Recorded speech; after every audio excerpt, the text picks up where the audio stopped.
Alhamdulillahilladzi anzala sakinata fi qulubil mu'minin liyazdadu imanan ma'a imanihim. Asyhadu an la ilaha illallah wahdahu la syarikalah wa asyhadu anna Muhammadan abduhu wa rasuluhu la nabiyya ba'dah. Allahumma salli ala Muhammad wa ala ali Muhammad, amma ba'd. Qala Allah ta'ala fil Qur'anil Karim, a'udzu billahi minasy syaithanir rajim.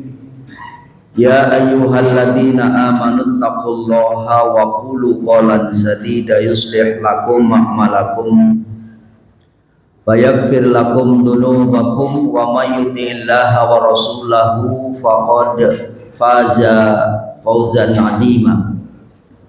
Wa qala ta'ala ya ayyuhalladzina amanu taqullaha haqqa tuqatih wa la tamutunna illa wa antum muslimun. Al-ayah sadaqallahul adzim. Tiada kata yang paling indah selain untayan rasa tasyakur kehadirat Allah Subhanahu wa taala. Salawat beriring salam semoga tercurah kepada junjungan alam Nabi Agung Nabi Muhammad sallallahu alaihi wasallam yang telah menegakkan dinul Islam di muka bumi ini hingga akhir zaman. Yang kami hormati segenap pengurus atau DKM Masjid Asy-Syakirin beserta jajarannya dan segenap jamaah, para sesepuh, para alim ulama yang kami takdimi dan kami hormati. Pada kesempatan pagi hari ini, selepas kita melaksanakan tugas sebagai hamba, yaitu memenuhi panggilan Allah, dan kita laksanakan sholat berjamaah tepat waktu dan kita kerjakan di masjid. Tidak semua orang yang muslim dan bahkan mengaku beriman mampu untuk menangkap peluang dan kesempatan ini dengan baik.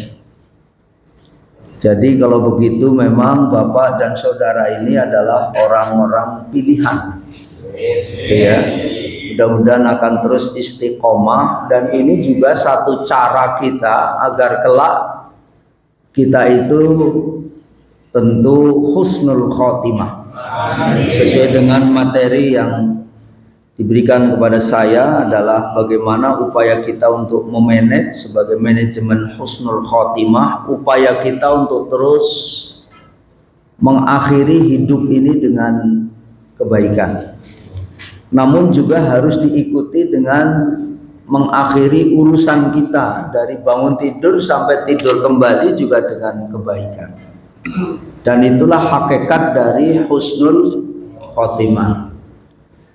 Dan kita membacanya juga jangan salah. Sebab ada orang yang agar ingin fasih begitu, husnul pakai kho gitu kan, husnul pakai kh. Padahal pakai ha ya, husnul pakai ha. Husnul itu hasanun, baik. Khotimah itu khotim artinya ujung atau akhir.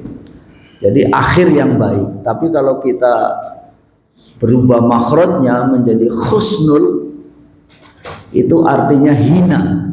Jadi akhir yang hina gitu kan. Na'udzubillahi min dzalik.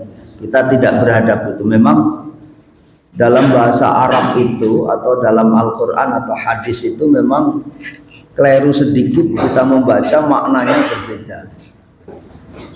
Jamaah rahimakumullah. Jadi materi ini masih melanjutkan apa yang saya sampaikan pada 2 bulan lalu, yaitu tema besarnya berkaitan dengan manajemen husnul khotimah. Baru sampai kepada bab yang pertama, yaitu bagaimana agar kita ini punya manhaj.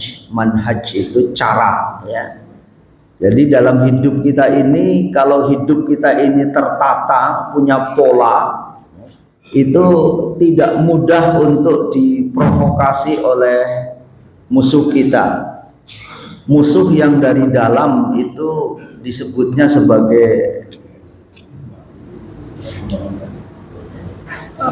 hawa nafsu ya, hawa nafsu. Musuh yang dari luar namanya setan begitu. Nah, oleh sebab itu jamaah rahimakumullah, bagaimana kelak hidup kita ini adalah mulia. Nah, oleh sebab itu kemarin kita sudah membahas perjalanan hidup kita sekilas ini. Inilah memang kita tidak hanya di dunia, Pak. Kita tidak hanya di dunia saja, tapi betapa nanti perjalanannya kita ini begitu panjang. Kalau kita hanya di dunia, berapa lama Pak kita di dunia? Sudah dapat bocorannya belum Pak? Belum ya? Ya, kalau secara umum itu kan hadis Rasul menyatakan a'maru ummati ma baina sitin ila sab'in wa aqulluhum ma yajuzu dzalik. Umur umatku, maksudnya umat Rasul itu berkisar antara 60 sampai 70 tahun. Ya, itu hitungan panjangnya ya. Tapi kalau hitungannya dikonversi dengan akhirat kan lebih pendek lagi, karena nanti dalam Al-Qur'an itu Allah berfirman tuh dalam Quran surah 22 ayat 46 itu, fa inna yauman 'inda rabbika ka alfi sanatin mimma ta'udun. Itu. Jadi sehari di sisi Allah, maksudnya sehari di akhirat itu sama dengan 1000 tahun. 1000 tahun hitungnya Pak. Ya. Kita ini kan hanya 60 sampai 70. Jadi 24 jam di akhirat itu 1000 tahun. Kalau 3 jam berapa Pak? Semanda nangel mesti ngitungnya. Ngerana duitnya ngitungnya gampang biasanya ya. Jadi kalau 3 jam kira-kira 125 tahun. Ya, 125. Sementara kita itu hanya 60 sampai 70. Ya separuhnya. Berarti kira-kira Pak, kalau mau hitungan akhirat nanti kita itu umurnya hanya 1,5 jam. 1,5 jam, begitu singkatnya. Maka hidup di dunia itu singkat. Kata orang tua saya di kampung dulu itu mampir ngombe. Dan ini kita perjalanan sedang ditempuh di dunia sebenarnya itu. Dan yang hidup sebenarnya tentu adalah besok kita berada di akhir. Makanya kalau kita melepas jenazah itu kan, mari kita antar saudara kita ke tempat persinggahan sementara gitu. Tapi kita sering apa Pak menyebutnya? Mari kita antar saudara kita ke tempat udah gitu istirahat lagi. Pak, di alam barzah itu nggak ada istirahatnya Pak. Apalagi kalau orang yang rada bajuk begitu ya, yang rada bengal itu, jam-jam segini ini lagi sengsara-sengsaranya. Karena kan nanti dalam bahasa Al-Quran itu an-naru yu'raduna 'alaiha guduwan wa asiyya. Kepada mereka itu dipersaksikan, diperlihatkan bagaimana kondisi neraka itu aktivitasnya seolah-olah yang dibakar itu dia. Menyeramkan Pak. Sampai orang itu bilang, "Anuraddu fa na'mal ghairal lati kunna na'mal." Atau dapatkah kami dikembalikan ke dunia agar kami dapat beramal yang lain seperti yang pernah kami amalkan dulu. Ingin pulang ke dunia Pak. Kira-kira ada yang berhasil nggak Pak? Saudara kita misalnya udah sebulan pulang begitu terus nongol. Ya kalau ada kita tanya, enak apa di sono? Nggak ada Pak. Jangankan udah berbulan-bulan, seingat saya di kamar jenazah itu lama tugasnya Pak. Ada kali 15-20 tahun ada. Di kamar jenazah saja itu saya 15 tahun lebih.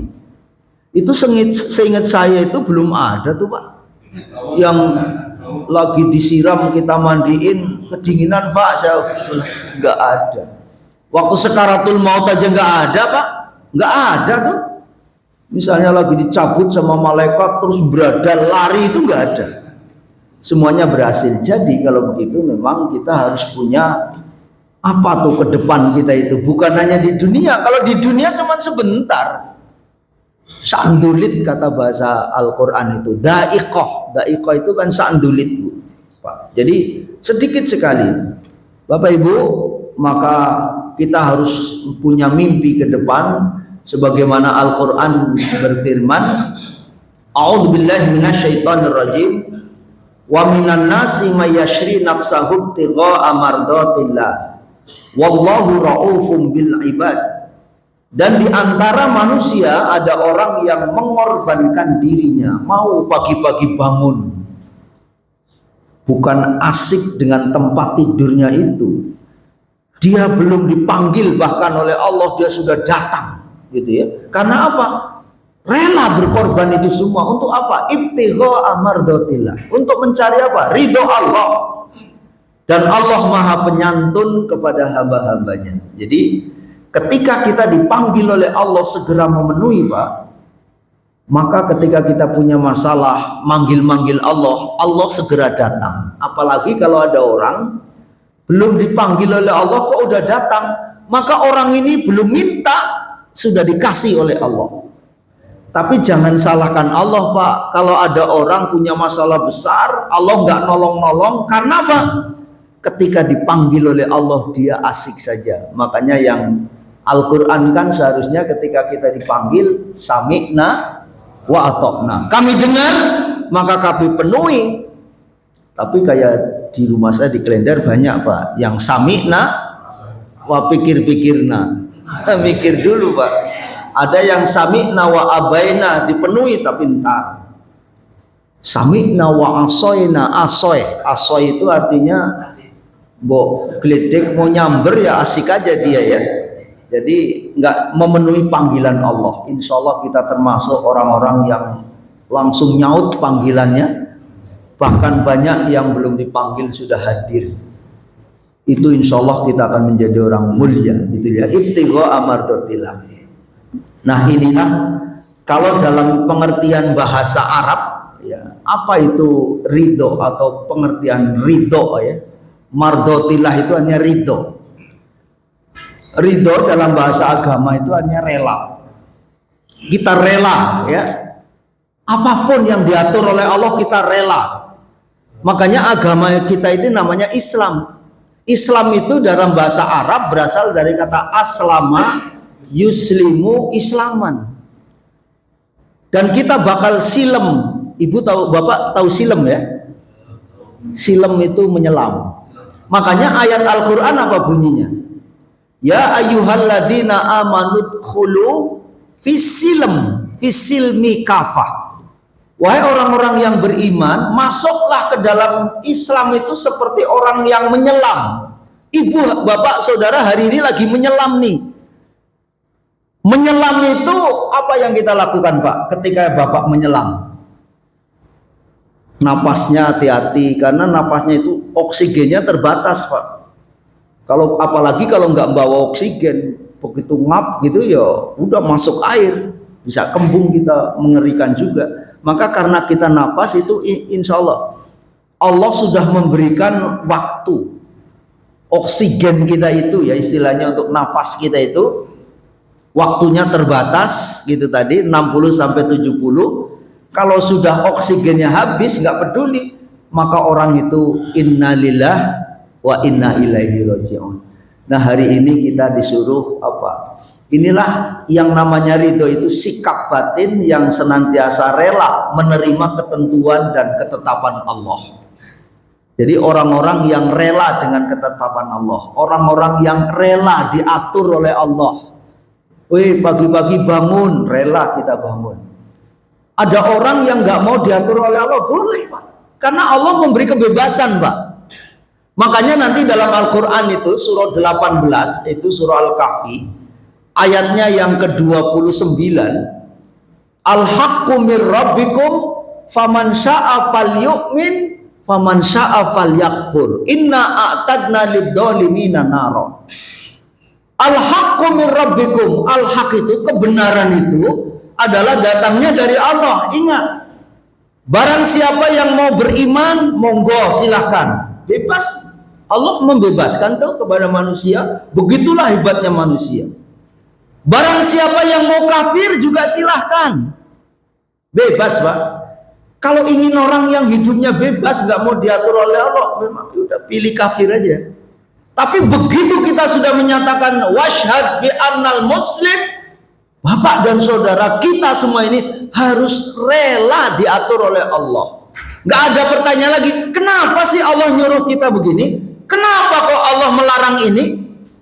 Mungkin akal kita suka bertanya, tapi bagi orang yang beriman, Pak, kenapa Allah melarang ini? Maka dia akan menjawab, imannya akan menjawab, walaupun mohon maaf belum meneliti, Bapak dan saudara. Kenapa? Setiap yang dilarang oleh Allah pasti apa, Pak? Ada mudorotnya, ada bahayanya. Ketika Allah memerintahkan ini, pasti bahwa itu baik kalau dikerjakan. Kalau tidak, kita akan menjadi orang yang hina. Itulah konsekuensi kita memilih Islam. Tapi nanti ada orang yang konsekuensinya memilih kafir. Apa itu? Ayat Al-Quran berikutnya. Inna a'tadna lidzolimina naro. Kalau kalian memilih dolim, maksudnya memilih kafir, kami, kata Allah, sudah siapkan neraka yang akan membakar kalian nanti. Allah sudah ngasih tahu. Lah Bapak disundut ke sana aja lompat, baru kena sedikit itu, Pak. Panasnya ngedap-ngedap. Apalagi neraka, Pak. Masya Allah. Bapak dan saudara, kita bersyukur dan kita tepat sudah memilih Islam. Tapi apakah Islam kita itu seperti sudah silem, artinya sudah apa belum? Jadi jangan sampai, Pak, kita sudah berislam lama, tapi kok kita nggak merasakan nikmat, masih tersiksa. Allahu Akbar, ya adzan lagi. Ada begitu, Pak. Disuruh saum, ya puasa lagi deh, lapar gue. Dulu zakat, ya zakat lagi. Enak banget ya. Orang saya yang nyari, dia yang bagi orang beriman itu nikmat. Begitu suruh zakat, segera dia. Kenapa? Begitu Bapak mengeluarkan 1 rupiah, jadi berapa, Pak? Contoh, Bapak punya uang 1.000. Terus diambil 1 rupiah, jadi berapa, Pak? Uang Bapak. Kalau menurut matematik tinggal 99, ya, tinggal 99 ribu apa ratus? 99. Tapi kalau Bapak itu, kalau menurut matematik, kalau yakin karena Allah, maka ayat Al-Qur'annya apa?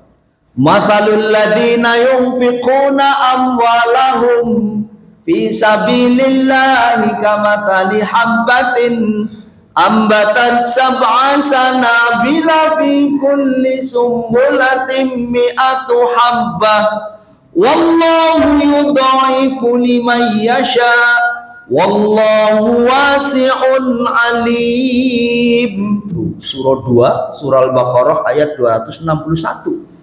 Perumpamaan orang yang mengeluarkan hartanya di jalan Allah, baik itu infak, sedekah, zakat dan lain sebagainya, maka seolah-olah menanam 1 bulir atau 1 biji, setiap butir itu tumbuh 7 tangkai, yang setiap tangkai itu tumbuh 100. Di jumlah-jumlah berapa, Pak? 700. Ketika Bapak mengeluarkan 1 rupiah jadi 700. 1000 jadi berapa, Pak? Kalau ngeluarin 1.000, 700.000, 10.000, oh Bapak udah angel ngitungnya.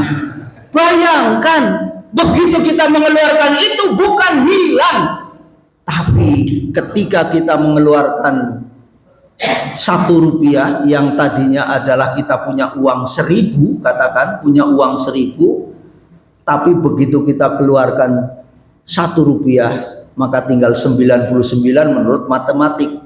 Tapi kalau kita menghitungnya sesuai apa yang dijanjikan Allah, maka menjadi 799. Apa nggak senang mengeluarkannya tuh? Begitu.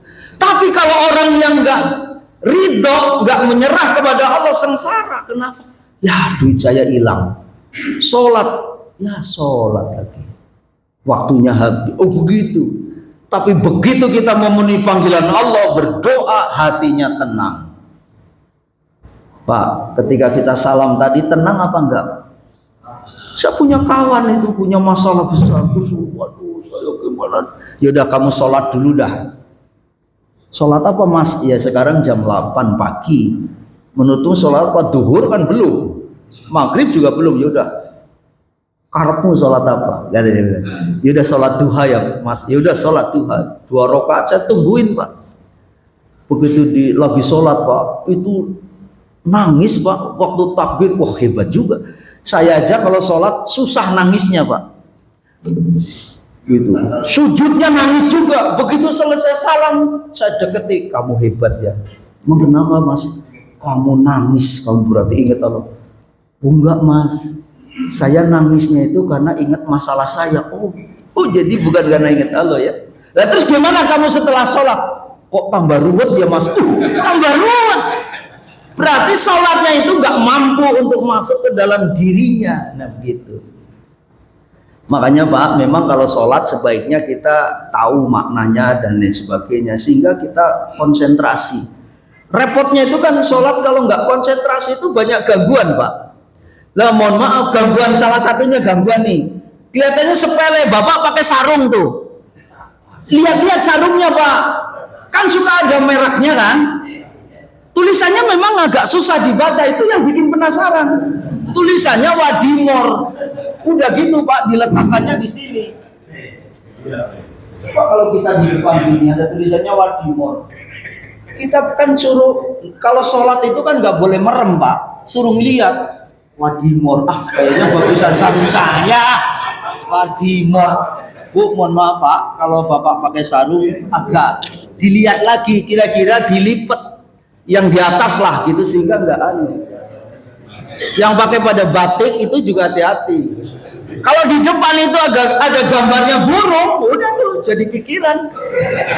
Ini burung pelatuk apa burung beo ini? Sepanjang sholat mikirin itu Pak. Orang udah pada ruku dia masih bengong aja.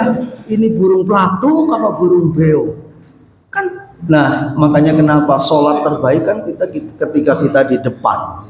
Nggak macem-macem Pak, nggak neko-neko. Apalagi kalau sholat di belakangnya anak muda, tulisannya apa Pak? Jangan dibaca. Tulisannya begitu. Itu Bapak sampai selesai sholat mikirin itu. Gimana tuh? Sholat begitu ya mohon maaf, memang merem nggak boleh, lihat salah. Makanya kenapa Al-Quran menyuruh kita Bapak? Ya Bani Adama, khudu zinatakum inda kulli masjidi wa kulu washrabu wa la tusrifu. Agar apa? Sholat berjamaah ini pahalanya luar biasa agar tidak ganggu orang. Pakai baju yang benar, jangan selebor. Kelihatannya sepele pakai baju putih nggak ada gambarnya apa-apa Pak. Bolong. Itu yang di belakangnya itu tersiksa. Ini wong pakai baju bolong.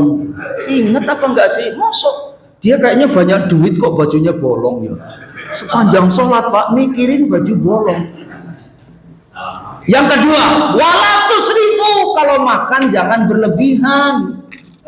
Ya coba kalau kita makan berlebihan, baru takbir Allahu Akbar. Itu gimana tuh samping kanan kirinya? Tahap berapa kali tuh? Udah gitu tadi buka sahurnya pakai jengkol lagi. Iya kan? Gitu Pak. Sederhana sebetulnya. Kalau tidak ridho Pak, makanya kenapa Pak sholat berjamaah itu nilainya luar biasa. Kenapa? Gangguannya banyak. Ada orang udah takbir Allahu Akbar, lalunya diem. Ini sholat ngapain? Ada yang takbir. Ini orang ngapain? Makanya kenapa? Khudu zinatakum inda kulli masjid wa kulu washrabu wa la tusrifu. Jangan makan jangan sampai kekenyangan. Yang gelegei ya karena kekenyangan Pak. Waktu berdiri masih paling hahe. Begitu sujud Pak, itu togenya keluar. Gumoh Pak. Sengsara enggak tuh? Sengsara. Karena apa? Enggak mengindahkan apa yang karena apa? Ridho ini menjadi sesuatu yang penting. Secara lahir memang kita respon perilaku yang berusaha senantiasa menunjukkan sikap ghiroh dan optimis. Orang yang punya ridho kepada Allah itu adalah ghirahnya tinggi, semangatnya baik. Nah begitu. Nah oleh sebab itu ridho dengan ketetapan Allah, faman radiya falahur ridho wa man sakhita falahus sakhatu. Barang siapa yang ridho maka ia akan meraih ridho Allah. Barang siapa yang tidak suka, nah itu kalau orang yang tidak ridho itu tidak suka artinya, maka Allah pun akan murka. Murka Allah itu apa Pak? Yang paling ringan. Ya, artinya ketika kita mendapatkan murkanya Allah yang paling ringan itu apa? Gelisah hidupnya itu. Ketika Allah memurkai orang itu, yang paling ringan ini hidupnya gelisah, galau gitu. Kalau kita hidupnya tenang, sholatnya tenang, hidupnya juga tenang, begitu indahnya. Makanya ketenangan yang paling hebat itu bukan karena banyak duit Pak, bukan karena kedudukannya tinggi, tidak. Ketenangan yang dijamin oleh Allah itu apa? Alladzina amanu wa lam yalbisu imanahum bidzulmin ulaika lahumul amnu wa hum muhtadun. Surah 6, Surah Al-An'am ayatnya 82. Yaitu orang-orang yang beriman. Orang yang beriman itu tidak mencampur adukan kedoliman dan kemusyrikannya itu. Kita ini makanya kan disuruhnya apa Pak?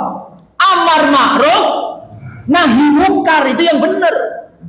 Di samping kita mengajak kepada kebenaran, menjauhi kemungkaran. Ini ada orang Pak, amar ma'ruf nyambi mungkar. Beda nggak Pak? Ada amar ma'ruf nahi mungkar itu yang benar. Tapi amar ma'ruf nyambi, sholatnya rajin, tapi korupsinya rajin. Makanya itu menjadi cinta bangsaku, cinta bang masuk ke saku, podo digondoli. Ya itu akhirnya apa? Hina di hadapan Allah. Apa hinanya? Ketangkep. Udah gitu Pak. Wah, memang pejabat Indonesia ngisi-sini banget. Orang Jepang Pak yang agamanya katanya Shinto itu, kalau ketangkep Pak, nggak berani itu, disorting oleh TV, dia nutupi. Nah kalau pejabat kita, begitu maling nyolong, disorting dada-dada itu Pak. Gendeng kan? Seperti kontes. Makanya hancur negeri kita ini. Kenapa? Bukan kita miskin Pak, kita kaya raya. Penghasil timah nomor 1 di dunia itu Indonesia Pak. Penghasil batu bara nomor 3 di dunia. Terutama di Medan sana banyak batu bara. Penghasil emas nomor berapa? 5 di dunia, terutama di Jawa tuh. Banyak emas ya. Ya salah satunya Mas Kumpul, berapa kilo itu? Bayangkan tuh. Kaya kita ini, tapi mengapa hari ini kita menderita? Kenapa menderita kita, Pak? Pertanyaan kita, kenapa menderita? Ya itu tadi. Bayangkan sehari dapat setoran 1 miliar. Nah kita untuk hidup ini bayar listrik aja ngap-ngapan katanya ya. Nah begitu. Baterainya habis bilangnya. Lah mudah-mudahan Bapak dan Saudara, ketika kita memang betul-betul diridhoi oleh Allah, hidup kita tenang, baik. Sholatnya nikmat, bertetangga nikmat, walaupun hidup kita pas-pasan Pak. Mendingan kita pas-pasan lah, jangan mimpi jadi orang kaya. Siap kalau orang kaya juga banyak utangnya ternyata Pak. Tapi kalau pas-pasan enak. Ya tetangga pas mau jual rumah, pas ada duit, itu kan enak. Pas kita mau bayar anak kita, ya bayar sekolah, pas ada. Itu kan namanya pas-pasan. Bapak Ibu, tidak ridho dengan ketetapan Allah, ini dampaknya. Malam yardo biqadai walam yasbir ala balai falyattamis robban siwaya. Siapa saja yang tidak ridho atau rela menerima ketetapanku atau takdirku dan tidak sabar menghadapi ujianku kepada dirinya, silakan dia disuruh mencari Tuhan selain aku. Kira-kira Pak, kalau kita nggak ridho sama Allah, mau cari Tuhan kemana Pak? Ke luar negeri misalnya, ke Amerika aja. biar bisa bergabung sama Donald Bebek yang luar biasa itu ya. Tetapi itu milik Allah, jadi begitulah murkanya Allah. Maka aplikasi dalam hidup gimana Bapak Ibu dan Pak Saudara? Hidup ini kan layaknya seperti orang yang sedang menyeberang pulau, Pak. Hidup ini ya, ibaratnya orang yang sedang menyeberang pulau. Kapalnya itulah Islam yang sedang kita naiki itu agar selamat. Ya, mudah-mudahan kita menjadi selamat. Makanya istilahnya dalam bahasa kita itu hidup layaknya menempuh satu perjalanan menyeberang pulau, begitu pantainya Mardotilah tadi. Jadi dari kita mata kita melek sampai nanti merem lagi, ketika kita mendapatkan sesuatu, melakukan sesuatu, diridhoi Allah apa enggak tuh? Oh ini saya dapat enak, tapi Allah ridho enggak? Kalau Allah enggak ridho, mohon maaf, jangan sekali-kali kita lirik apa diambil. Itu sungguh sangat membahayakan. Walaupun orang lain enggak melihat, Pak, tapi itu akan menyebabkan penyakit yang luar biasa. Hari ini Bapak dan Saudara, penyakit yang menggejala di kita ini sebetulnya sumbernya cuma satu, Pak. Sumbernya cuma satu. Dan obatnya cuma satu. Itulah yang disebut oleh Syekh Imam Nawawi yang dalam kitabnya namanya Kitab Al-Adhkar. Sumber penyakit manusia itu cuma satu. Apa itu? Dosa. Dosa. Makanya obatnya ya satu, istighfar. Itu Bapak dan Saudara, maka apapun yang kita lakukan harus ridho. Pekerjaan kita ridho, berdagang kita diridhoi oleh Allah. Jangan sampai ngentit. Timbangan dikurangi, wah itu mengerikan itu. Yakinkan bahwa apa yang kita makan itu betul-betul halal. Jangan sekali-kali kita mengambil sesuatu yang halal. Tujuan antaranya hidupnya berkah. Berkah itu apa, Pak? Kalau di kampung saya itu sama dengan berkat. Berkat itu apa, Pak? Hah? Berkat orang bilangnya besek. Bisa jadi orang yang sering dapat besek itu berarti berkah hidupnya. Ya. Berkat kata kakek saya itu, Mbah, berkat itu nopo? Berkah itu ya berkat. Lah berkat itu apa? Berkutu diangkat. Apa maksudnya, Pak? Begitu Bapak dan Saudara mendapatkan kebaikan, kita terima. Makanya istilahnya dalam bahasa agama gitu tuh terima kasih. Terima kasih. Yang dikasih cuman berapa, Pak? 2,5, nggak banyak. Yang milik kita itu lebih banyak. Kalau Bapak dapat berkat, kudu diangkat. Kalau kita nggak doyan, kasih saudara kita. Sebab kalau nggak basi itu, langsung angkat gitu. Maka hidup kita akan berkah. Itu namanya barokah. Barokah dalam bahasa Arab itu artinya ziyadatul khair, bertambahnya nilai keberkahan, kebaikan.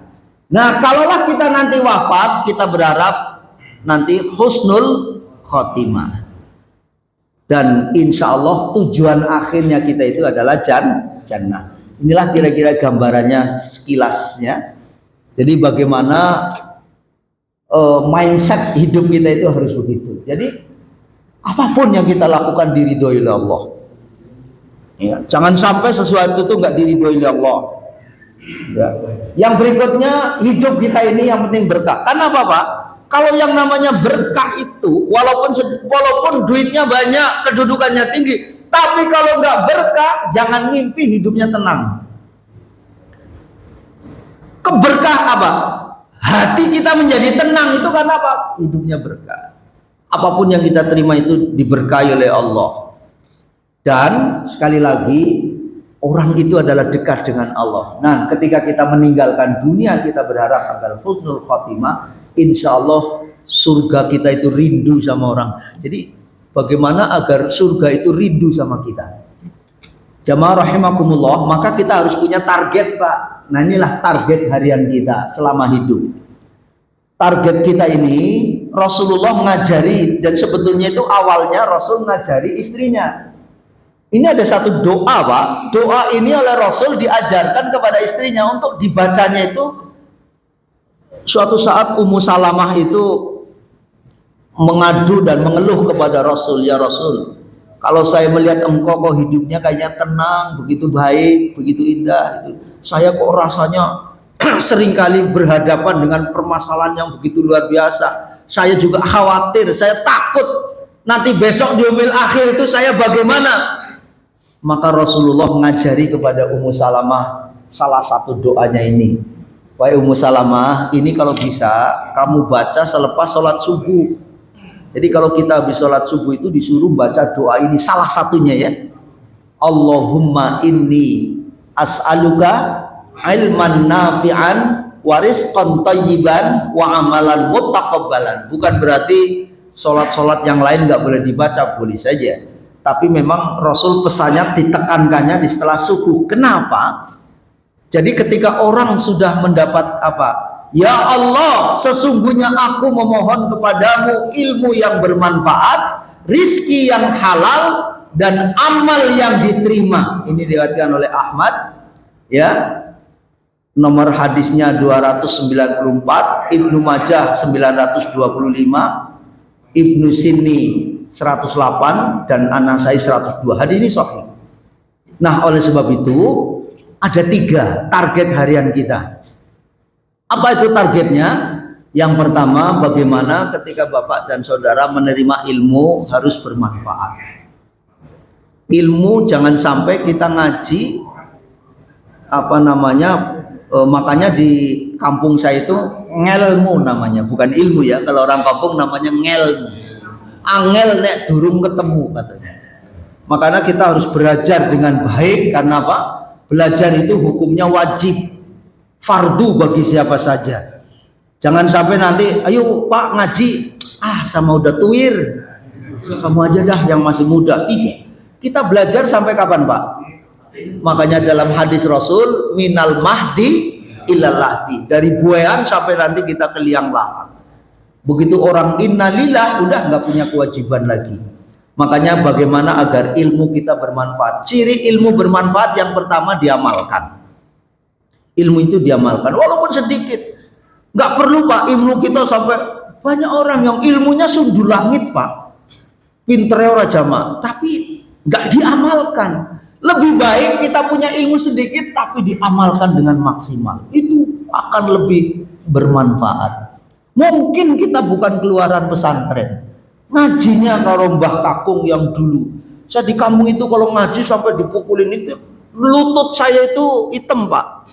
Jadi gurunya itu sudah megang rotan itu. Apalagi lambene wong Kebumen. Ada orang Kebumen sini. Dulu saya kalau ngaji dan ulaika ora dadi-dadi. Ulaika, saya bacanya ulaika. Mas lane sing dawa, dawa itu stres. Orang maksudnya suruh u-nya yang panjang, maksudnya ulaika. Terus guru saya ngomong, Mas sing dawa gue lane, dawa gitu. Ya stres itu Pak, saking begitunya. Makanya mohon maaf, memang belajar itu sungguh perlu harus dengan kesabaran. Tapi setelah itu harus kita amalkan, bila mungkin kita ajarkan, maka bermanfaat. Yang kedua, rizki yang baik. Ciri bahwa rizki yang baik itu 3. Makanya Al-Quran menyebut, ya ayuhan nasu, kulu mimma fil ardi halalan thayyibah, wala tattabi'u khutuwatis syaitan, innahu lakum aduwwum mubin. Wahai segenap manusia, makanlah apa yang ada di bumi, silakan makan. Tapi catatannya adalah yang pertama halalan. Halal itu apa Pak? Baiklah bahasa kitanya. Tapi yang memberikan label baiknya itu siapa? Allah dan Rasul. Jadi ketika Allah sudah menyatakan silakan ini halal, ini baik, makan. Kalau tidak, jangan. Itu halal dalam bahasa agama. Ini haram, jangan. Dan yang kedua, thayyib. Nah, thayyib itu apa Pak? Baik juga, tapi yang memberikan label baik ahli, ya ahli gizi, dokter dan lain sebagainya. Bukan thayyib Bang Thayyib yang 2 kali lebaran nggak pulang, bukan. Tapi thayyib baik, yang kita makan itu baik, nggak mengandung racun dan lain sebagainya. Dan yang ketiga, Allah berfirman tuh dalam Quran surah 7 ayat 31, ya bani adama khudu zinatakum inda kulli masjidi wa kulu washrabu. makan dan minumlah. Tapi catatannya apa? Wala tusrifu, jangan berlebihan. Innahu la yufriful muhsrihin. Jadi Allah sungguh sangat membenci orang-orang yang berlebihan. Mari Pak, ya kalau kita makan jangan karena saking enaknya terus main saja. Itu ya tentu harus. Nah, itulah. Jadi halalan, thayyiban, wala tusrifu, maka ujungnya mubarakan. Itulah yang nanti menjadi berkah. Nah, yang ketiga, bagaimana ada amalan mutakobbalan, amal kita diterima. Amal kita diterima itu kalau kita lihat-lihat Al-Quran itu syaratnya memang cukup lumayan, ada 4. Syarat pertama harus beriman. Ya, kalau beriman Pak, mau berbuat kayak apa, oh tidak dianggap tuh amalannya, ya kan? Makanya nanti dalam Al-Quran, mathalul ladina kafaru bi rabbihim a'maluhum karomadan istaddat bihi rihu fi yaumin asif. Perumpamaan orang-orang yang kafir itu, yang tidak beriman itu, ketika beramal seperti debu yang ditiup oleh angin yang begitu kencang. Maksudnya sia-sia Pak, capek karena dia tidak mendapatkan apapun, ya. Nami maka sabu ala syai' dzalika huwal ba'id, sejauh-jauhnya sesat. Na'udzubillahi min dzalik. Nah, yang kedua syaratnya adalah harus pakai ilmu. Wala taqfu ma laisa laka bi'ilmun inna sam'a wal basara wal fuada kullu ulaika kana anhu mas'ula.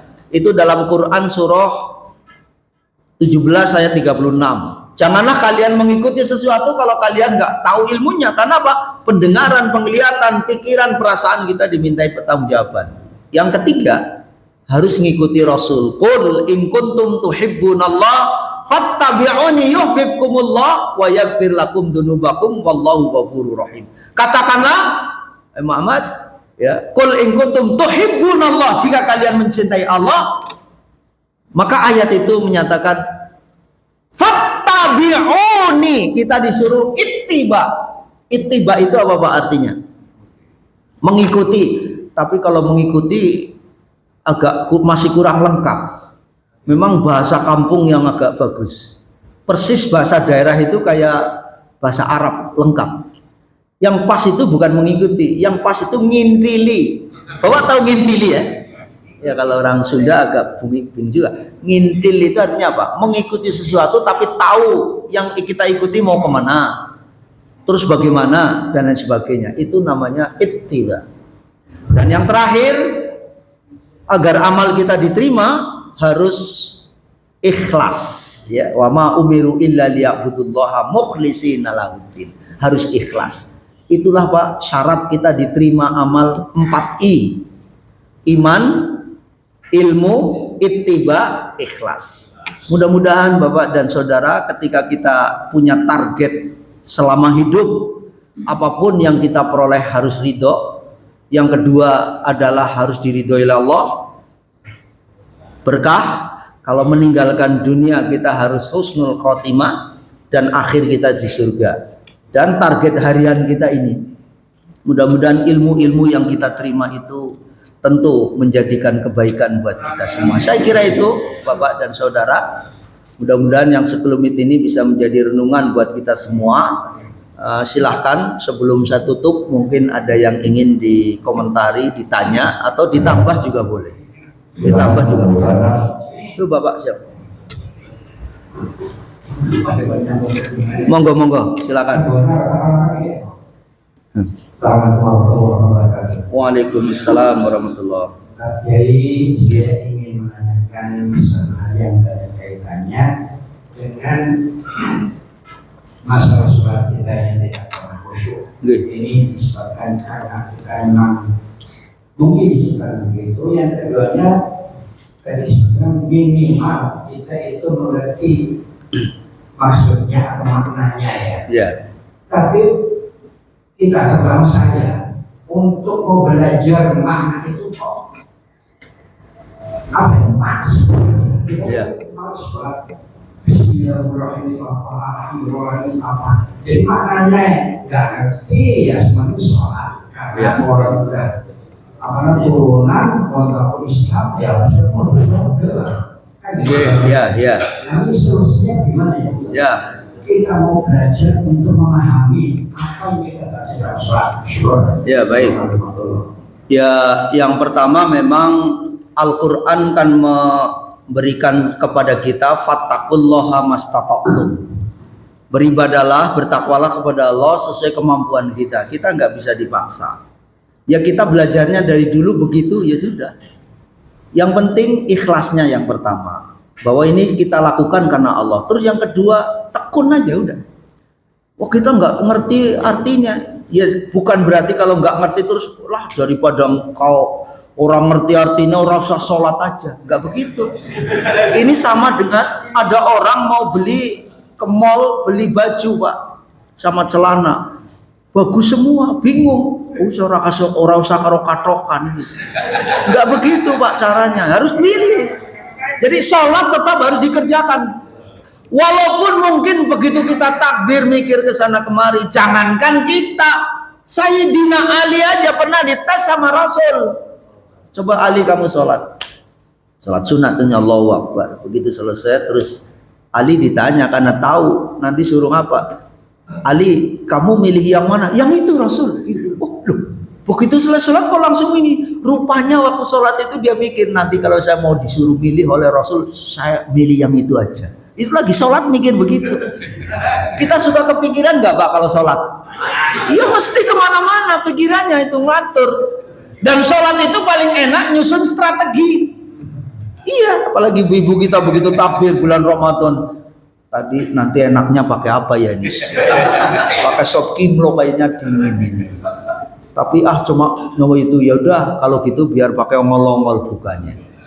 Jadi resep tuh begitu takbir, ya rokat keberapa ya keder dia. Yang penting Pak, walaupun kita kemana-mana, yang penting jangan sampai lupa rokaatnya. Itu yang pertama.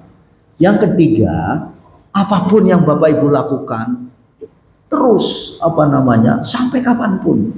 Tapi juga harus memang diikuti dengan belajar. Walaupun kita kadang-kadang begini Pak, ngapal yang ini depan ketangkep, belakang hilang. Begitu hilangnya, begitu yang belakang apal, yang depan juga hilang. Tapi Pak, kalau Bapak masih tetap belajar, itu akan dimaafkan oleh Allah. Itu hebatnya. Kita nggak bisa Pak memaksa akal kita. Ya apalagi ya anak itu kan dulu ada nyanyian. Belajar di waktu kecil, bagai mengukir di atas batu, enak. Belajar sesudah dewasa, bagai mengukir di atas air. Ngukir kok di atas air? Ya ketilem, gimana? Gelagapan. Ya gelagapan Pak. Pertama gelagapan, yang kedua ngos-ngosan. Ya wajar. Yang penting kita sudah pernah belajar, sudah kita mempelajari. Sekarang pokoknya terus juga jangan bosen, terus ngaji aja terus. Persoalan nanti kita nggak hafal arti-arti itu kan bagi orang yang memang mampu memiliki itu, harus ditingkatkan itu iya. Makanya dalam bahasa agama khusyuk itu apa Pak artinya?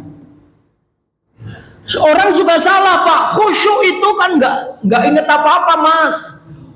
Bukan, khusyuk bukan gak inget apa-apa. Kalau ada orang gak inget apa-apa itu mabuk namanya. Terus ada orang ngomong gini, khusyuk itu kan gak denger apa-apa. Bukan, khusyuk kalau gak denger apa-apa budeg. Pak, kita lagi sholat nih. Ada kucing jatuhin piring, klomprang. Bapak denger gak? Mesti denger, tapi jangan sampai nanti terus jadi terganggu. Yang sholat duhur mestinya nggak pakai dikerasin jadi dikerasin. Qul a'udzu birabbin nas, malikin nas, maksudnya ngusir kucing. Loh Bapak kok sholatnya jadi kencengin? Terus kata anaknya, Pak ini kan sholat duhur, Bapak kok kenceng? Oh iya ya, itu sholat ngobrol. Itu karena apa? Terganggu, ya biarin. Tapi yang penting rokaatnya nggak hilang. Memang betul Pak. Makanya khusyuk itu agar kita menjalin khusyuk, kata Imam Ghazali yang pertama tafahum, memang iya. Bagaimana kita memahami. Tapi yang paling pokok sebetulnya bukan pemahaman, tapi yang paling pokok hudurul qalbi, kehadiran kita. Kita di masjid nih, Tapi kadang-kadang kita sholat badannya di sini, pikirannya ke pasar, Pak. Di warung kadang-kadang. Itulah yang sangat terganggu. Makanya kenapa ketika kota sholat itu suasananya betul-betul harus baik. Jadi yang penting Pak, Bapak terus berusaha. Itu aja sih. Persoalan setelah itu nggak apal-apal, hilang lagi, nggak usah putus asa, biarin aja. Nggak apa-apa. Justru jihadnya itu Pak, dia akan dinilai 2 kali lipat. Kalau dia sudah sungguh-sungguh, tapi kok nggak dapat juga. Ya kita kalau ngaji kan begitu Pak, apalagi kalau jiping kan, kita nyampaikan 10, Bapak paling banter dapat 3 tuh Pak. Udah gitu, begitu keluar sandalnya ketuker, hilang 1 tuh karena marah-marah kan. Begitu nyampe rumah, pintunya nggak dibuka-buka, marah lagi, hilang 1 lagi. Pas mau berangkat ngaji lagi, pulpennya nggak ketemu, hilang lagi. 3-tiganya udah hilang tuh pas mau ngaji. Itu biasa saja. Tapi yang ingin kami sampaikan, pertama, mari kita tekun terus. Sampai kapan? Ya sampai kita dipanggil oleh Allah. Jangan terus, wah kamu percuma aja sholat. Nggak ada yang percuma. Banyak orang yang konon ahli surga itu orang yang mungkin secara IQ mungkin nggak terlalu. Ada orang Pak, sebentar lagi nanti ada ahli surga masuk ke sini. Wah, salah seorang sahabat Rasul, wah mau siapa ini? Nah, salah satu orang yang selalu penasaran itu adalah sahabat Rasul itu. Maka dia kuntit di rumah. Ternyata Pak, orang itu biasa aja tuh. Enggak sodako juga enggak, malamnya juga bangunnya enggak begitu itu. Terus ditanya, kamu katanya ahli surga oleh Rasul. Tapi kok kamu amalannya biasa kayak saya? Ya saya begini apa adanya. Lah terus apa sih? Ya saya nggak tahu kalau saya dibilang ahli surga. Itu tanya aja sama Rasul kenapa? Ya saya ingin tahu kamu kebiasaannya ngapain. Saya nggak ngapa-ngapain, saya begitu ibadah biasa saja. Saya belajarnya juga asal publik aja gitu. Lah terus apa? Tapi satu ini katanya. Kalau saya ini apapun orang punya perilaku, saya nggak pernah mendengki dia. Oh ternyata Pak keistimewaannya bukan pada kecerdasan akalnya, tapi karena apa? Hatinya bersih. Gitu. Jadi nggak pernah dendam saya sama orang lain. Biarin aja kalau dia punya salah, ya saya maafin. Kalau dia minta maaf, ya dia belum minta maaf, saya maafin. Kebersihan hati ternyata yang penting Pak. Mari Pak kita jaga hati kita. Karena apa? Itu yang akan memasukkan kita ke surga. Udah tulus saja. Makanya kan dari nyanyian ya. Jagalah hati, jangan kau nodai. Jagalah hati, lentera hidup ini lentera. Yang penting mari Pak jaga keikhlasan, tekun kita melaksanakan ibadah. Apapun pemahaman yang sudah kita miliki, hari ini kita bertobat kepada Allah, sering-sering bertobat. Yang kedua, ikuti kajian-kajian. Cukup udah. Persoalan mau karena begini Pak, menuntut ilmu memang yang paling pokok ya dapat ilmu, tapi ada di balik itu keberkahan dan lain sebagainya. Agar amal kita itu walaupun mungkin kita belum tahu, mungkin salah amalan kita, kalau kita masih mau menuntut ilmu Pak, itu akan dimaafkan oleh Allah Subhanahu wa taala. Saya kira itu ya Pak. Mudah-mudahan nggak usah putus asa, ya udah nggak apal-apal ya biarin aja. Yang penting terus berikhtiar, berusaha. Insya Allah sedikit demi sedikit kita akan semakin baik. Insya Allah. Saya kira itu cukup. Ada Satu lagi ya. Udah lewat itu. Oh sampai 15 ya. 14 silakan. Pertanyaan saya, apa bedanya seorang meninggal husnul khotimah dan su'ul khotimah ya. Kelihatan dari mana? Ya, yang pertama husnul kan tadi bahasanya husnul berasal dari kata hasan, berakhir dengan baik. Ciri berakhir dengan baik yang disebut oleh Rasul apa? Mangkana akhiru kalamihi la ilaha illallah dakhalal jannah. Barang siapa yang pada akhir hayatnya bisa mengucapkan la ilaha illallah, maka dia dijamin surga. Tapi nggak mudah ternyata Pak. Mengucapkan la ilaha illallah itu kan padahal mulutnya Bapak nggak usah digerakin, cuman melongo aja itu bisa la ilaha illallah. begitu mudahnya. Tapi ketika mau menjelang wafat gak semudah itu. Makanya kita disuruh nalkinkan tuh. Kalau ada orang sakaratul maut disuruh nalkinkan. Karena apa Pak?